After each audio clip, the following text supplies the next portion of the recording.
Okay, so we're picking up with the June 2015 exam. I'm going to start with question 10. These are going to be the most boring videos on the planet, but who said the Regents exam was interesting? So I'm going to try to take it in chunks that are manageable and reasonable. I'll go through a bunch of questions. We'll see how many we get through, and then I'll chunk it up into another video so you can watch them a few at a time. Here we go. Question 10. This is June 2015. Kentucky and Virginia resolutions held that states could nullify the Alien and Sedition Acts. Okay, so let's remember the Kentucky and Virginia resolutions. These came along very early. You can see 1798, so it's early in American history. And what were they? The federal government had passed the Alien and Sedition Acts, which were laws that were intended to restrict free speech, really, and restrict French immigrants who at the time were seen as a possible threat. The state of Kentucky and the state of Virginia passed resolutions in which they said that they were not going to follow this law because they believed it to be unconstitutional. Therefore, the correct answer here is violated the Constitution. Number 3. What is the reason, though? What's the thing to remember about the Kentucky and Virginia resolutions?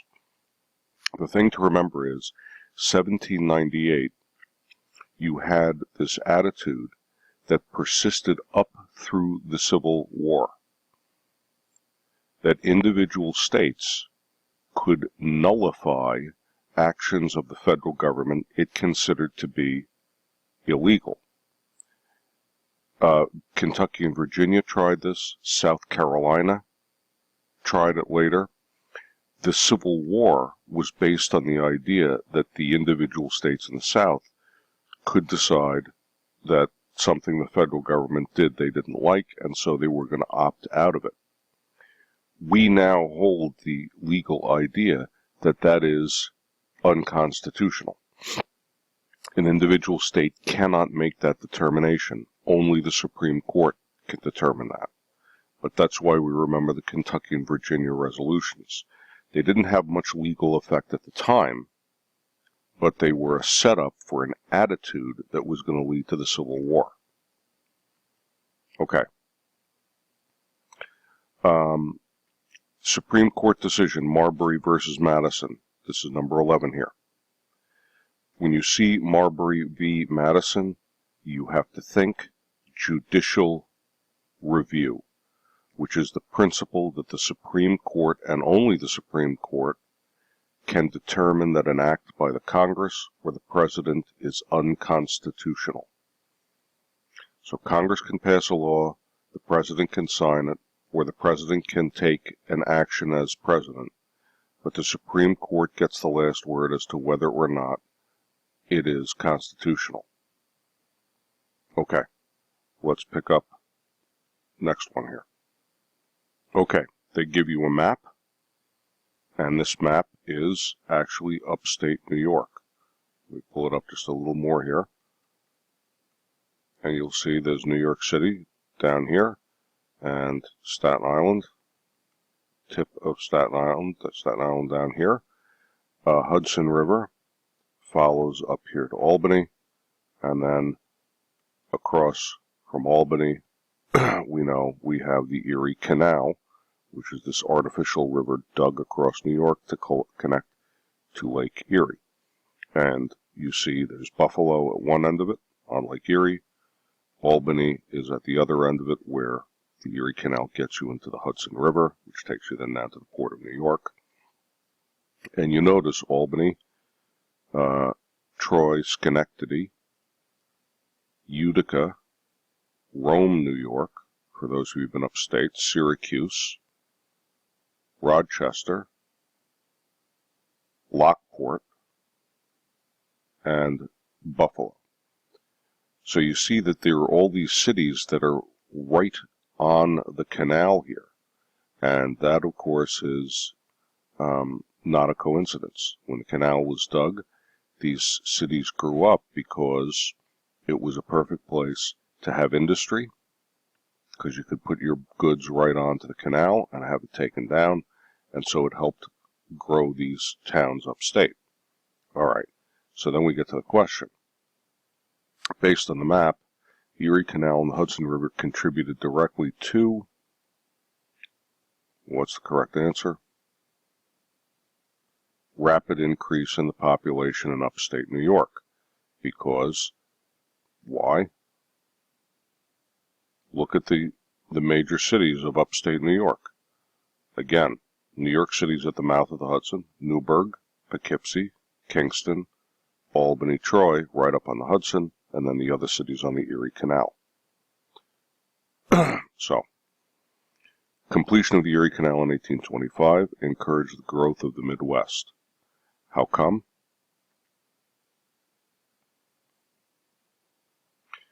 Number one, it linked the Great Lakes to the Atlantic coast. Now watch.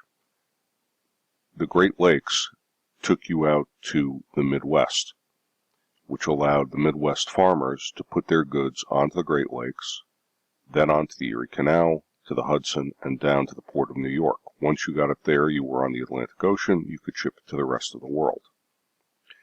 Here is the trick. Stimulated development of cotton production in the Ohio River Valley. Wrong. Why?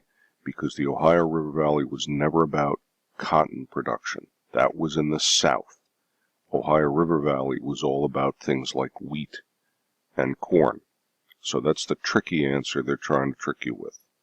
Simple answer, connected the Great Lakes to the Atlantic coast, and really therefore connected Midwest wheat farmers to the Atlantic coast. Okay?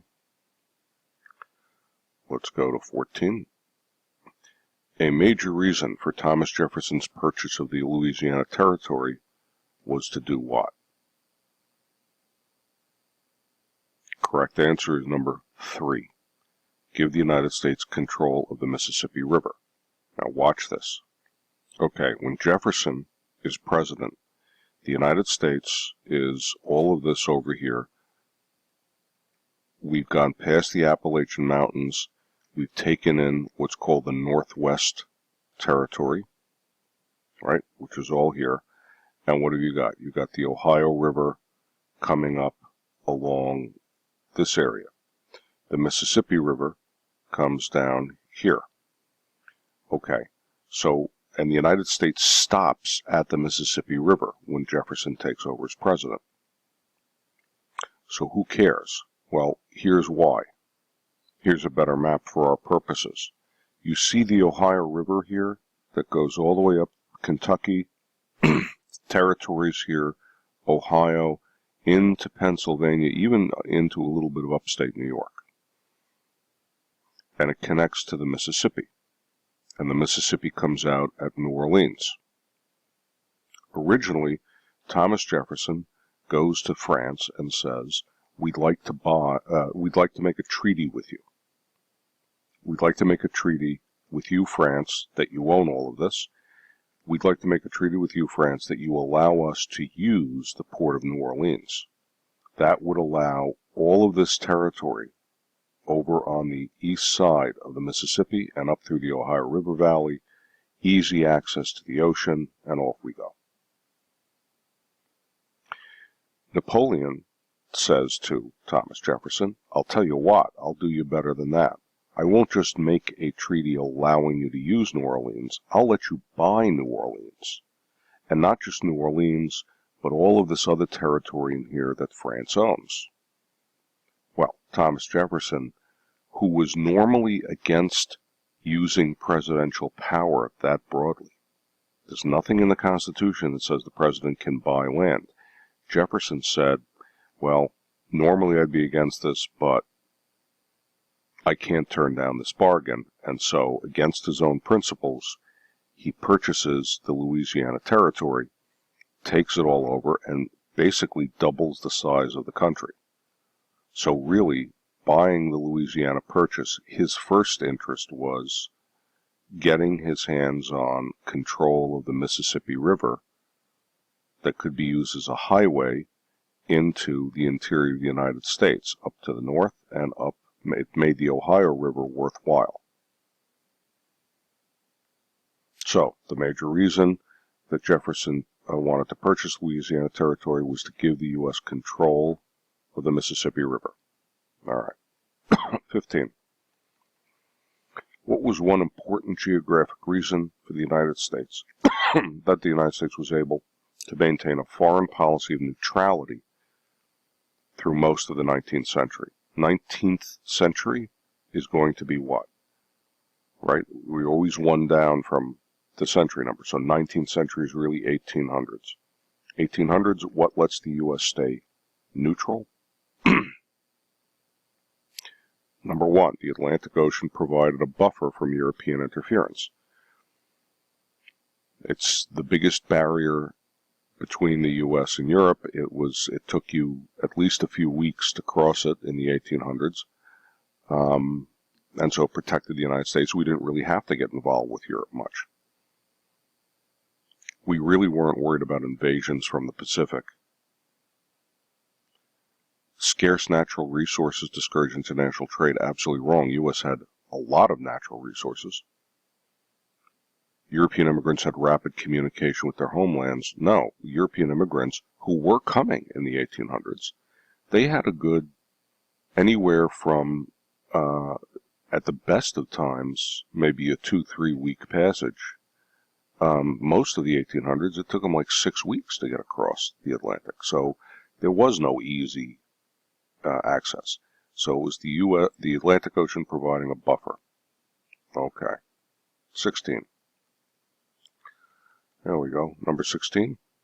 Andrew Jackson used the spoil system. Remember the spoil system? That's when Andrew Jackson starts the custom of kicking everybody out of federal office when there's a new president and hiring in all of those government jobs people who had been, loyal political supporters, had, contributed money to the campaign, had gone out in their hometowns and made speeches for the candidate, that kind of thing, and they got rewarded for it.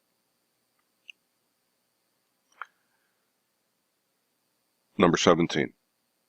After the Civil War, which development limited economic opportunities for African Americans? So there were, after the Civil War, African Americans are now freed. They're no longer slaves. So they're free.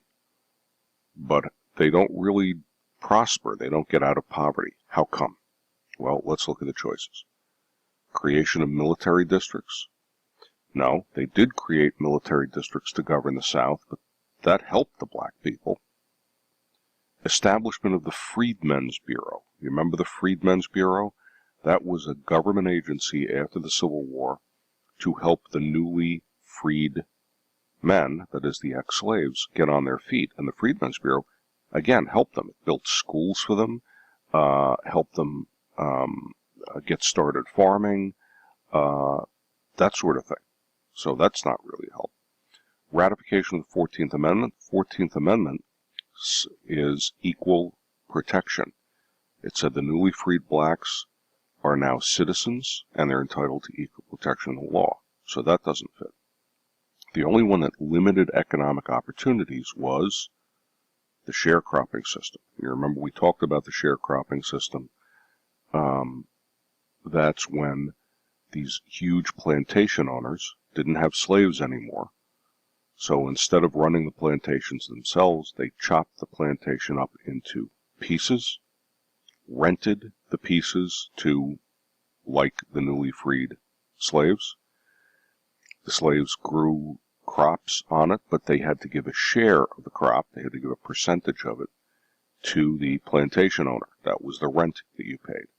But that meant that you were always in debt. You could never make enough on what was left of the crop to really pay your bills. So it kind of kept them permanently in a state of poverty. Okay, let's look at 18. During the 1870s, the Grainger Movement attracted the support of many Western farmers. The Grainger Movement, remember, was that attempt to create a kind of union for the farmers. The Grange was this organization that small farmers were all supposed to join. The purpose of it was that if the farmers got together, like a union, they could bargain better with the railroads, particularly, and get better deals from the railroads, who'd have to deal with them as a group. See, when the railroads are dealing with individual small farmers, they can play games with their rates and prices and screw them if they want. The Grainger Movement was an attempt to put everybody under one organization so that you could bring pressure on the railroads. Eventually, the Grainger Movement and the Populist Party, remember, Populist Party, when you hear that, you're always thinking farmers, got the federal government to create the Interstate Commerce Commission, the ICC, the purpose of which was to regulate the railroads. Okay, so we get back to the question. During the 1870s, the Grainger Movement attracted the support of Western farmers because it proposed that shipping rates and grain storage fees charged by railroads should be regulated. That's what they were about. Let's get the federal government to make rules about this. Now, look at these other choices here. Choice 1, that the money supply be deflated by removing paper currency from circulation. Remember we said currency, money, its value is just like anything else, supply and demand. The more of it there is around, the less each individual dollar bill is worth. If a dollar bill is worth less, you have to use more of them to buy what you want. Prices go up. That's inflation. Farmers like inflation. Most people don't, but farmers like inflation because when prices go up, they can sell their crops at a higher price and they can pay off their debts more easily. So they were just the opposite. They didn't want to remove paper currency from circulation. They wanted more paper currency in circulation. So that's no good. The Graingers proposed that immigrants be given land on the Great Plains. No, not really. They were not particularly interested in promoting competition with themselves. That the government should control development of resources in the West. No, that's not really something they were interested in either. They wanted to be left alone as farmers, but what they wanted was a fair deal from the railroads. Okay, number 19. Literacy tests, grandfather clauses, and poll taxes were enacted by southern states to do what? Restrict the voting rights of African Americans. Remember, 13th Amendment makes African Americans free. 14th Amendment makes them citizens and entitled to equal protection of the law. 15th Amendment gives them the right to vote. So what did the southern states do? They invented literacy tests, a tax that you paid at the polling place when you voted, a clause that said that anybody could vote no matter what the color of their skin as long as their grandfather could vote, which meant that anybody who was an ex-slave, their grandfather could never vote. So they were all ways to try to keep African Americans from voting. What was the primary goal of the Dawes Act regarding Native Americans? Remember, the Dawes Act was an attempt to push Native Americans out of their reservations and make them become, if you will, white. The Dawes Act, when you see that, you should think of the U.S. government trying to chop up the Indian lands and sell them off, particularly to sell them off even to individual Indian families. So before the Dawes Act, tribal reservations were owned by the whole tribe as a community. The Dawes Act said, well, what if we chopped up the reservations, sold individual houses to individual Indians, and then encouraged those Indians to speak English, send their kids to schools that would turn the kids into good little white American citizens, get jobs off the reservation, that sort of thing. So the purpose of the Dawes Act was to assimilate Native Americans into mainstream American life. Okay. During the late 19th century, businesses tried to maximize profits by doing what? Only answer that makes sense, creating monopolies. Now let's watch. Late 19th century, so late 1800s, businesses want to make the most profit. Who's the businesses? They're guys like John D. Rockefeller at Standard Oil Trust, monopoly. Andrew Carnegie at Carnegie Steel Trust, monopoly. Henry Clay Frick and J.P. Morgan, who, among others, control the railroad trust monopolies. Because if, remember monopoly, right? One company owns the whole industry, then I have no competition. Then I can charge whatever I want. What are the other choices here? Eliminating tariffs? Businesses liked the tariff. A high tax on imports meant that people were going to buy American stuff, not foreign stuff. So businesses didn't want to eliminate the tariff. Businesses certainly didn't want to support labor unions. Labor unions were fighting for higher wages for workers. Last thing that businesses wanted to pay. Resisting laissez-faire policies. Businesses liked laissez-faire. Laissez-faire, remember, hands off. They wanted the government to stay out of the business. So businesses tried to create monopolies. And who was it who stopped that? Well, it was Teddy Roosevelt, the trust buster, using law, the Sherman Antitrust Act and the Clayton Antitrust Act, which are federal laws to break up monopolies. Why? Because Teddy Roosevelt said a monopoly is not real capitalism. Real capitalism is when you have competition. Okay. Let's look at 22. What was one major impact of industrialization on the United States?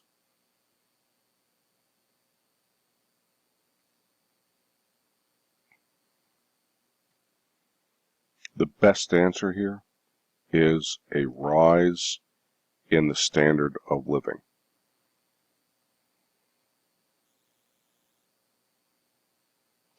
Okay, so why?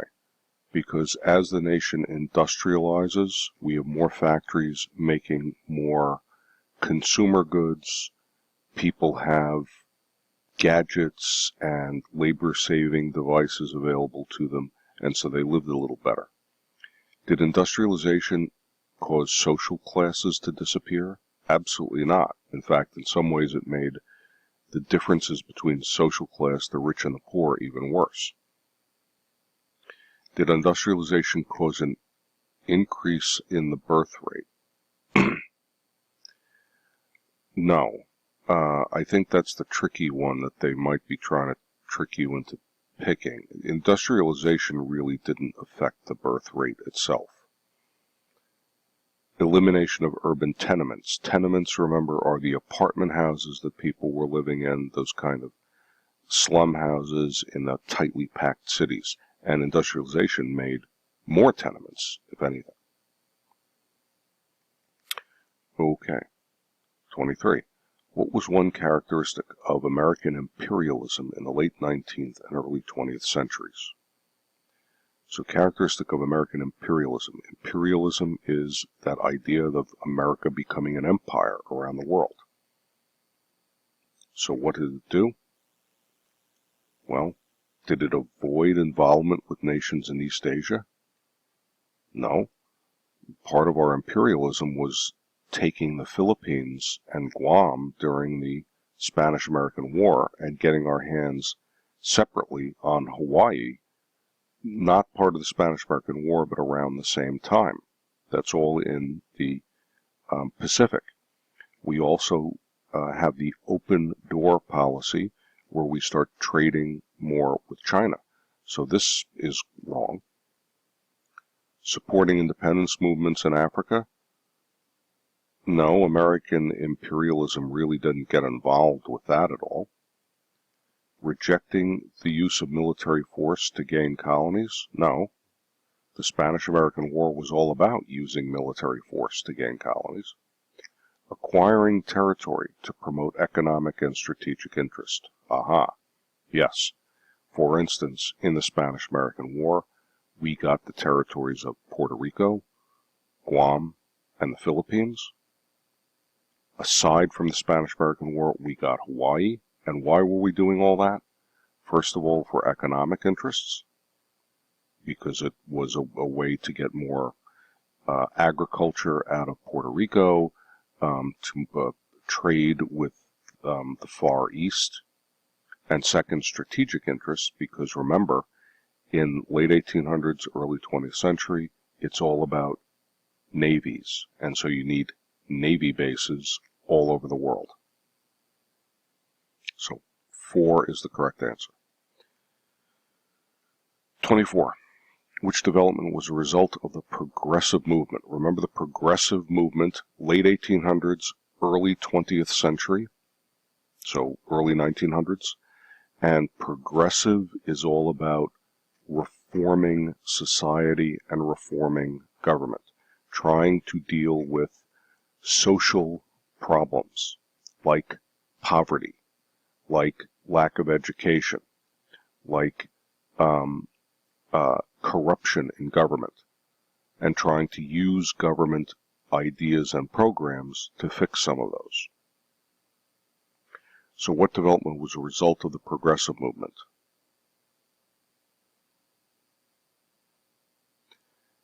Correct answer number 1. Government increased its regulation of business practices.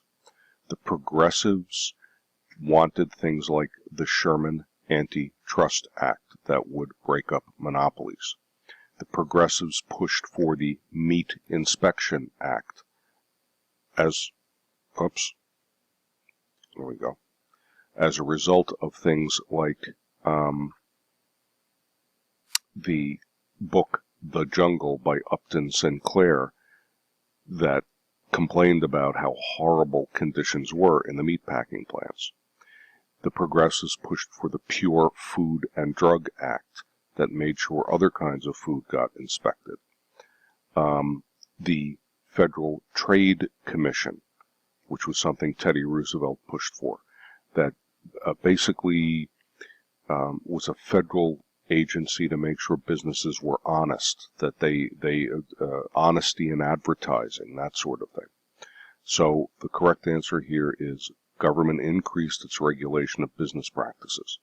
The others, wrong. Women became less active in public life? No. The progressives, among other things, were in favor of women's suffrage, that is, women's right to vote. The influence of the national government was reduced, just the opposite. It increased what the national government was doing. And Congress failed to balance the budget, really irrelevant. Let's look at question 25. The Federal Reserve System. Federal Reserve System is created by Woodrow Wilson. This is just before World War I. It creates the Federal Reserve Bank System, which is a national bank. The national bank controls the money supply. There you go, number 1. Why? Because, as we said, the value of money is all about supply and demand. And the ups and downs in the money supply had caused a lot of chaos economically. It was part of what created the kinds of depressions that you had before the Great Depression. So the point of the Federal Reserve Bank System was to put some controls on that so that it would be more stable and predictable. Okay, I'm going to leave it there, and then the next video we'll pick up with question number 26.